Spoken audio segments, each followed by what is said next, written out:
Senhoras e senhores, apresentando a Flor!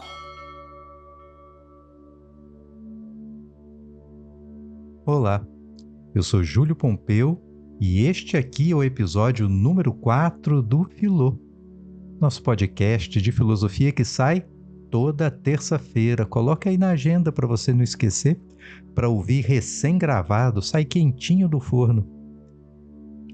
Sabe quando tudo na vida tá ruim? Sabe quando você tá triste e o mundo parece que não coopera contigo, tudo dá errado, e você ali naquela tristeza, com alguma sorte encontra um amigo, encontra uma alma acolhedora que vai chegar para você e vai dizer: olha, tudo passa, como quem diz, fica tranquilo, aguenta, resiste, porque umas coisas mudam o tempo todo, como tudo passa, o mal, a tristeza vai passar também. Em momentos difíceis, às vezes a gente não sabe para onde ir, né? O que fazer? Fica quebrando a cabeça dizendo: cara, o que eu faço da minha vida agora? Mas se a vida muda enquanto você pensa, se tudo passa, então às vezes você não conseguir pensar para onde correr, para onde caminhar, para onde fica a saída, fica tranquilo, porque o lugar da saída muda. Às vezes ela chega até você sozinha, porque nada no mundo é, tudo está. Esse é um discurso de consolação que a gente ouve com muita frequência. Eu já ouvi muito na minha vida. Já disse para as pessoas também. Já lembrei para a gente aflita que tudo passa. Mas quem colocou isso em termos filosóficos pela primeira vez na história foi um pensador ali também do século V a.C., chamado Heráclito. Heráclito de Éfeso. A cidade de Éfeso fica também na Jônia, que é aquela parte do Mar Egeu, a beirinha do Mar Egeu, onde hoje fica a Turquia, e que na antiguidade era colonizado por várias cidadezinhas gregas. Fica muito perto de Mileto, aquela onde nasceu Tales, coisa de 40 quilômetros só de distância. E daí já dá para imaginar que toda aquela efervescência cultural que havia na cidade de Mileto acabou afetando também a vida de Heráclito. Tão pertinho, não tem como essas ideias não chegarem. E Heráclito, assim como Tales, Anaximandro, Anaxímenes, ele vai pensar também a natureza, tentar entender qual é aquele elemento do qual tudo é feito. E para ele é o fogo. Tudo é fogo. A pedra é o fogo condensado, o ar é o fogo mais fluido, mais etéreo. Mas até aí é mais ou menos a mesma ideia desses outros pensadores antigos, só que muda o elemento. Você sai do ar e vai para o fogo, por exemplo, ou do apeiron e vai para uma coisa mais visível no mundo físico, como é o fogo. A diferença é pouca. A inovação, na verdade, está na dinâmica, como isso aconteceria, segundo Heráclito. Um mundo é conflito. O mundo é impermanência porque é conflito. Aliás, frase famosa de Heráclito. Famosa porque é citada por Platão. Então só aí já faz com que seja talvez a mais lembrada quando se fala dele. Você não pode colocar o pé no mesmo rio 2 vezes. Na segunda vez em que vai colocar o pé, o rio já passou, o rio é outro. Na verdade, essa citação está no Crátilo, que é um diálogo platônico. Literalmente está assim, olha. Heráclito diz em algum lugar que tudo passa e que nada permanece. E, comparando os existentes ao fluxo de um rio, ele diz que não se poderia entrar 2 vezes no mesmo rio. Para entender melhor essa ideia, tem uma outra citação do mesmo trecho, só que de outro jeito. que é feita por um sujeito chamado também Heráclito, mas é um erudito do século I. Na história é conhecido como Heráclito o Gramático. Nos mesmos rios, nós entramos e não entramos. Nós somos e não somos. Repara que lendo assim está mais difícil de entender do que a explicação do Platão, do que a forma do Platão citar. Aliás, a citação do Platão hoje não passaria sem algum tipo de bronca da academia. Como assim, Heráclito diz em algum lugar? O senhor deve citar qual é a fonte. Saiu de onde? Que livro? Que página? Que autor? Como assim de algum lugar? Bom, os tempos mudaram. Em termos metodológicos para citação, confesso, a coisa ficou mais chatinha mesmo. Mas ajuda a gente a achar os fragmentos, né? No caso do Heráclito nem adiantaria muito, porque ele escreveu um livro sobre a natureza, mas ele não chegou inteiro até a gente. Então só o que nós temos como fonte para estudar Heráclito são citações feitas por outros autores. Mas, voltando à ideia da impermanência, por que ela acontece então? Tá, eu não posso colocar o pé no mesmo rio 2 vezes, você toma um susto quando ouve isso e diz, faz sentido, mas que a natureza é assim? É isso que ele quer explicar. Porque o rio, olha só, o rio, ele é o fogo que está mais condensado. Frio para não crepitar e queimar ninguém. Aliás, no rio, eu sempre imagino o rio com água gelada, não sei porquê. É frio demais para ter fogo. É porque a natureza, ela é regida por um princípio de conflito. O conflito, a lógica da guerra, ela não é uma exceção a uma paz que domina a maior parte do nosso tempo. Não.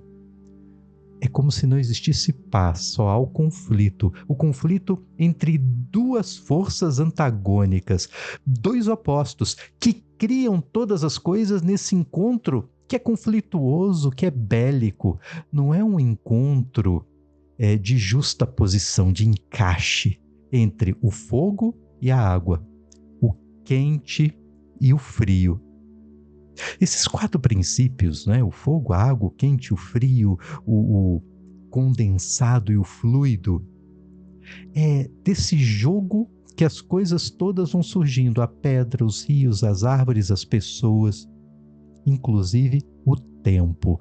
Tudo é regido pelo conflito de opostos. A ideia de paz, como um princípio metafísico para explicar o mundo, ele não existe. E, aliás, a grande inovação do Heráclito é essa, é trazer um princípio metafísico, um princípio para além do mundo físico, para pensar o mundo. E esse princípio para além do mundo físico é o conflito entre os opostos, sempre presentes. E é por ter conflito sempre que as coisas não são. Guerra é agitado, né? Conflito é agitado, no conflito nada fica parado do mesmo jeito, até porque cá para nós na guerra, se você fica parado é alvo fácil. É um conflito de opostos eternos, opostos que sempre existirão como opostos, em que um nunca vai superar o outro. Então imagina a natureza formada pelo conflito entre fogo e água. Nunca haverá uma enchente tal que apagará todo o fogo, nem um incêndio tal que fará desaparecer toda a água. Os dois vão estar ali. E é por isso que ele compara isso muito com a lira, né? A lira é um arco que você dobra e amarra na ponta. Então tem uma tensão ali, aquilo está esticado. Cada lado da lira está puxando a corda para um lado oposto. No entanto, é isso que dá a música, né? É essa tensão puxando para os dois lados que permite que no toque da corda um som seja produzido pela vibração. Se você tira uma corda, a lira acaba, né? Então, se você acaba com esses dois antagonismos do mundo, ele para. Por isso ele é sempre em movimento, por isso nada é, inclusive os momentos bons, porque isso vale também para o destino. Tem hora que a coisa está tão boa que a gente não quer que acabe de jeito nenhum. Mas acaba. Tem aquele sorvete que você está tomando de creme com petit gâteau que caiu tão bem que você diz, nossa, eu não queria que acabasse nunca. mas é um tipo de sobremesa honesta porque já te diz no nome, petit gâteau, é bolinho, é pequeno, vai acabar rápido. Saiba que não é daquelas sobremesas gigantescas que você come e certamente vai te dar aquela culpa danada por mais uma dieta fracassada. Não, esse é pequenininho, mas você queria que fosse grande o suficiente para ser eterno. Mas olha outra coisa, ainda que as condições materiais que te afetam na vida, para alegria ou para tristeza, elas fossem eternas, que não houvesse um princípio de conflito no mundo que fizesse com que as coisas, sabe, não mudassem o tempo todo, que não fosse como o fluxo de um rio, em que a água sempre passa e nunca para, nunca estaciona, você mudaria, não é? O rio não muda, mas você muda. Aliás, é o que diz na segunda citação aqui, a do gramático. Nos mesmos rios, nós entramos e não entramos. Nós somos e não somos. Você é e você não é ao mesmo tempo. Porque você está. Não há um Júlio que sou.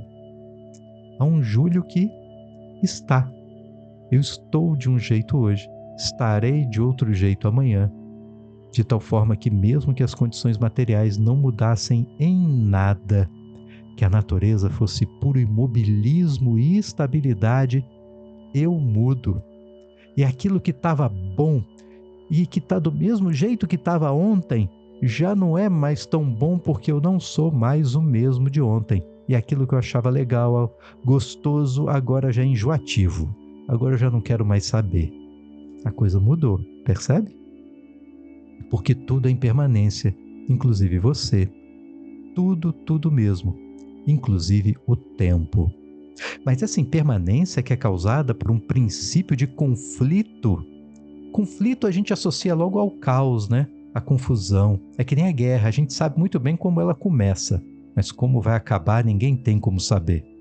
Todo mundo acha antes dela começar que vai ser fácil de resolver. Aliás, é isso que faz com que as pessoas se lancem na guerra. Antes de começar parece bem mais fácil do que depois que bota para funcionar a coisa toda. Depois que os canhões começam a fazer barulho. Aí aquela empolgação que havia antes da guerra. Vamos lá, é isso aí, a nobreza, vamos lutar pela nossa honra e tal. A coisa vai perdendo um pouco a graça e a empolgação. Não é assim? Pois é. Na vida, de uma forma geral, o conflito, ele não é caos. Para Heráclito, pelo menos, não é caótico. Ele segue uma razão. Entenda a razão aqui como uma lei. É uma lei universal que faz com que esse conflito aconteça o tempo todo e não aconteça de qualquer maneira. Se isso vale para o destino, é quase a mesma coisa que dizer o seguinte: olha, na sua vida as coisas vão mudar, tudo vai passar, tudo vai se transformar, mas saiba você que isso não é aleatório, que tem uma razão, tem um porquê.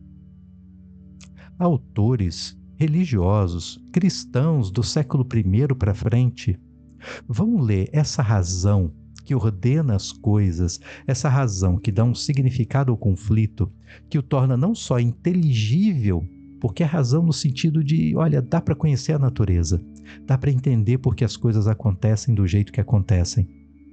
Vão entender isso como um toque divino.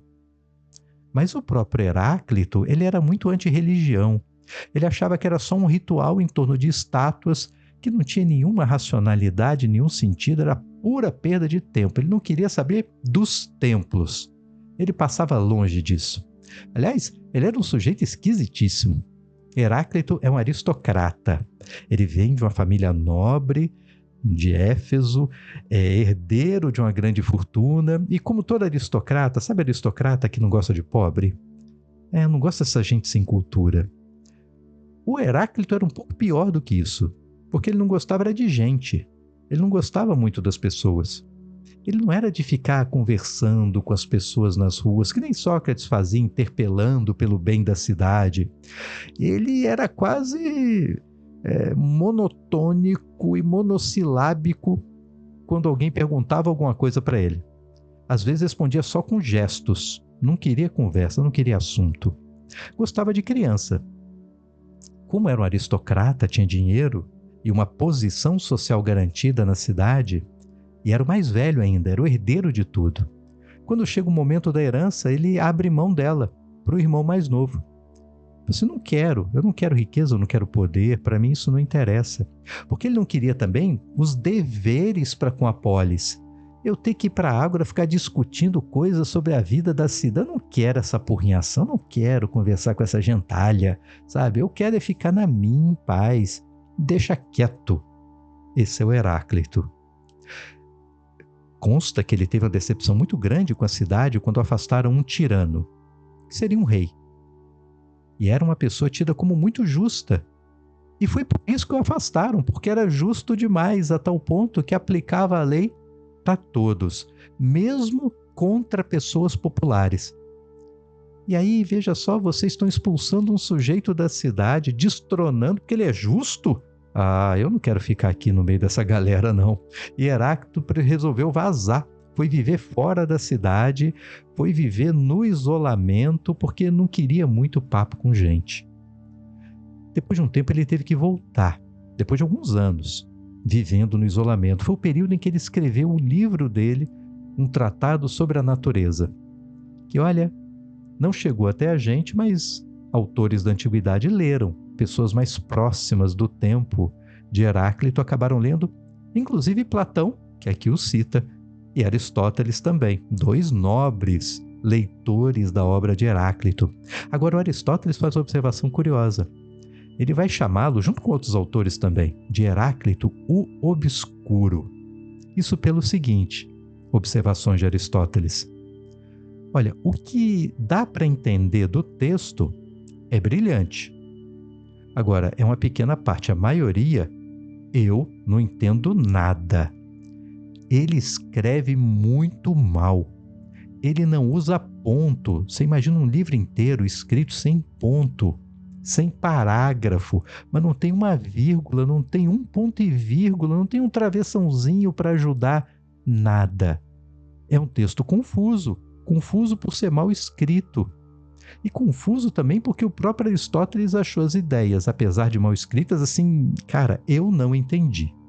Então você imagina uma coisa que Aristóteles não entendeu, eu não sei se tivesse chegado inteiro para a gente, se a gente entenderia hoje também alguma coisa dele, né? Acho que não. Acho que o que tinha de inteligível mesmo, os citadores ao longo da história permitiram chegar até nós, não é? Ele volta para a cidade e ele detestava médicos.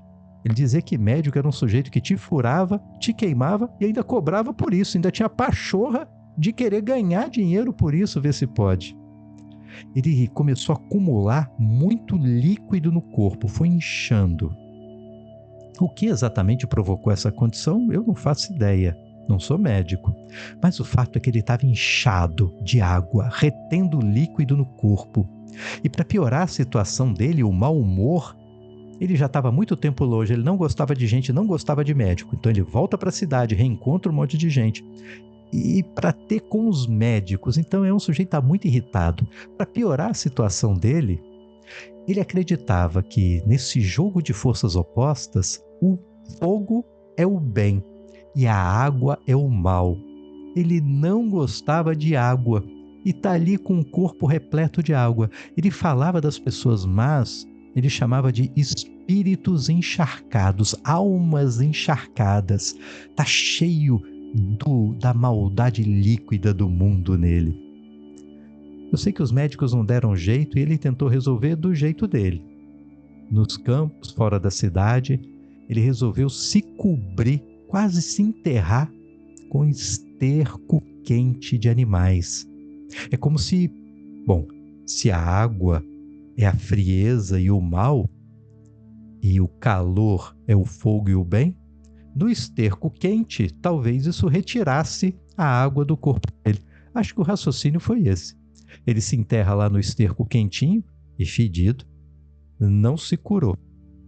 Bom, pelo menos não da forma como a gente imagina ou como ele desejava se curar.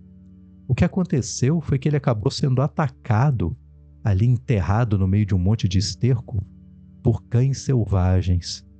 Morreu devorado por cães selvagens. enterrado em um monte de cocô de animal. É uma morte horrorosa, não é não? Olha, se tiver uma competição, uma espécie de Guinness das piores mortes, eu acho que essa, por toda a bizarrice, por toda a nojeira, por toda a escatologia, olha, se não for a primeira colocada na história, entre os 5 primeiros eu garanto, viu? Não fica muito longe disso, não. Ele deixa também uma ideia de razão muito singular, porque olha só, se existe uma razão que controla essa transformação das coisas, esse conflito, se ele não é caótico, não é aleatório, é racional. Isso quer dizer que as coisas têm um propósito, que aquilo pelo qual você está passando de ruim não só vai passar, como tem um propósito para você estar sofrendo a coisa ruim e um propósito para mudar também. Pode ser que você não saiba qual é. Mas o que nós podemos fazer, o que a filosofia poderia fazer por você, pensa Heráclito, é aguçar a sua razão para você entender a razão das coisas. Essa razão que é um princípio que harmoniza os opostos na natureza. Razão para ele é um princípio harmonizador. Não é que a razão seja a harmonia. A razão é a causa de opostos criarem e não se anularem. A harmonia está no não se anularem para continuar criando, para fazer com que todas as coisas venham do fogo e acabem retornando ao fogo, renascer. E a vida da gente é assim, né? A vida da gente volta e meia tem reviravoltas e mudanças, reinvenções de vida. Na minha, por exemplo, elas sempre acontecem de forma inesperada e avassaladora. É de uma hora para outra mudar tudo, tudo mesmo, sem planejamento, sabe? Tem gente em que essas mudanças vão acontecendo aos pouquinhos, né? Cada dia um pouquinho, cada dia um pouquinho. E aí depois de alguns anos a pessoa olha para trás e diz: nossa, como a minha vida está diferente de há 8 anos atrás. A minha não. Eu tenho momentos assim de troca existencial em que o mundo material dá uma cambalhota e tudo muda, tudo mesmo. Deve ser coisa do meu horóscopo. Deve ter algum tipo de explicação. Aliás, o horóscopo seria um bom exemplo de uma razão que organiza as coisas. Há uma razão a tal ponto do futuro ser inclusive previsível. Imagina, se o futuro é previsível, não faz sentido você aperfeiçoar a sua capacidade de pensar para ter boas escolhas na vida. Porque se há um destino, a escolha já está feita. O futuro já existe ao ponto de eu poder anunciar para você antes das coisas acontecerem. É tudo pré-determinado de tal maneira que na vida você não escolheria nada. A única coisa que há é as coisas como são. O mundo nessa impermanência e a razão cumprindo o seu papel de fazer as coisas serem como só poderiam ser, porque é o plano. Por quê? Não sei por que é assim, eu só sei que há um porquê. E que eu poderia conhecer. Mas e se eu conhecesse? Isso não ia mudar o destino. Isso não ia mudar a história. Isso não ia mudar a natureza.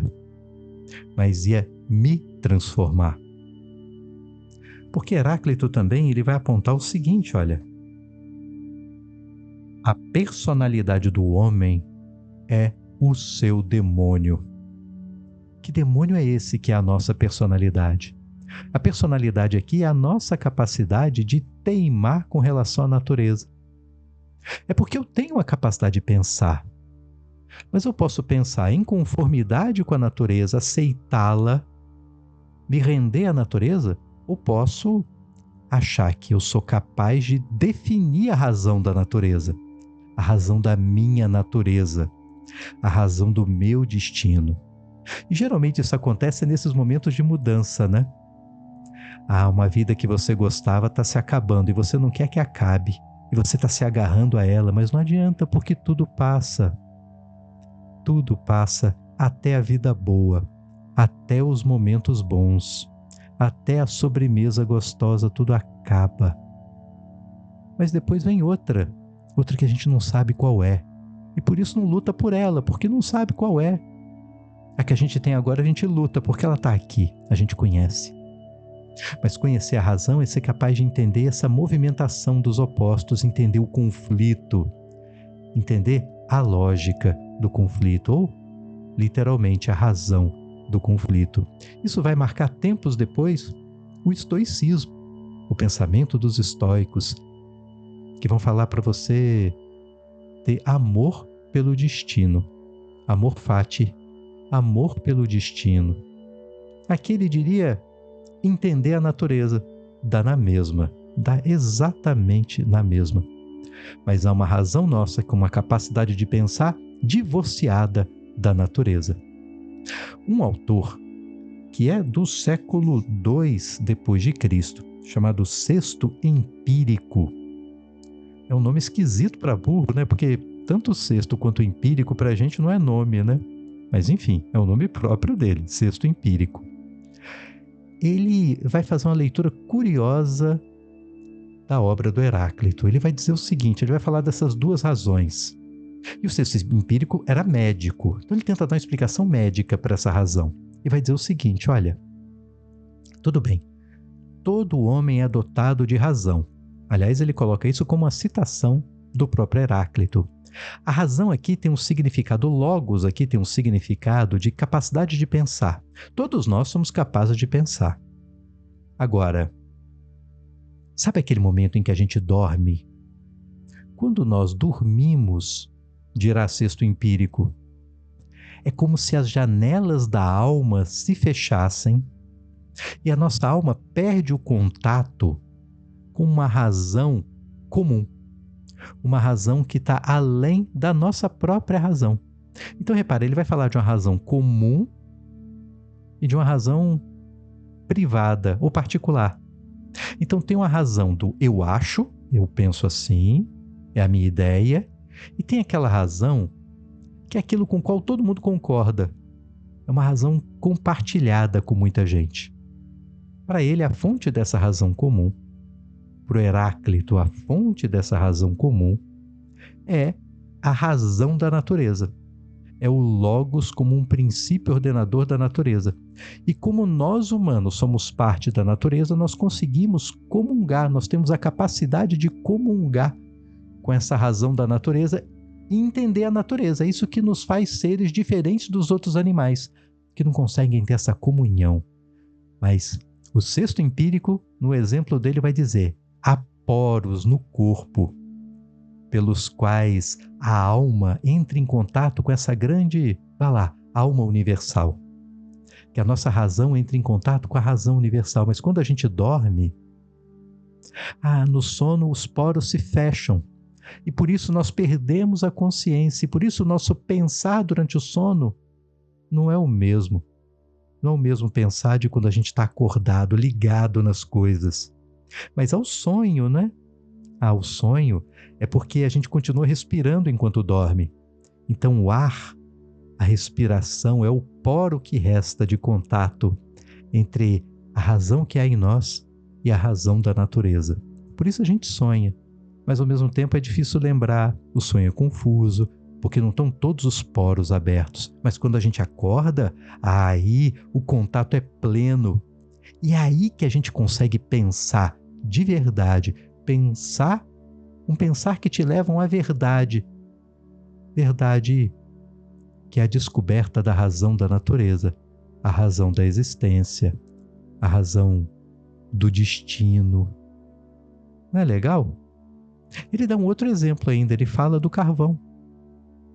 É como se a nossa razão fosse um carvão, que na presença do fogo se encandece.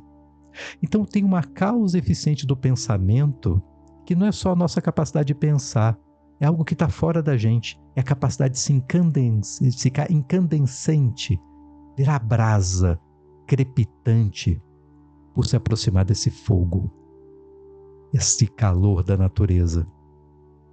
Tempo depois, o Platão, ele vai usar na República uma metáforazinha para falar de conhecimento, que ele vai dizer, olha, para a gente conhecer as coisas têm que ser cognoscíveis, tem coisa que simplesmente não dá para conhecer. Mas O objeto tem que ser cognoscível, eu tenho que ser capaz de conhecer. Isso quer dizer ser racional para Platão. Mas tem uma terceira causa, que é a causa eficiente do conhecimento, que para Platão será a ideia do bem. Então, para Platão, filósofo não é só um cara que decorou um repertório imenso, que sabe citar um monte de gente. O filósofo é quem que pensa bem porque há nele não só uma razão, que razão todo mundo tem, mas a razão dele é diferente porque ela é movida por uma causa eficiente diferente da causa que move a maioria das pessoas, que é o bem. É o bem. Conhecer por conhecer. Querer a verdade, achar que a verdade é mais importante do que tudo. E não só aquilo que as pessoas acham que é verdadeiro e você diz que é verdadeiro só porque é conveniente. A ideia do bem é a causa eficiente. O que faz o filósofo para Platão é estar próximo da ideia do bem.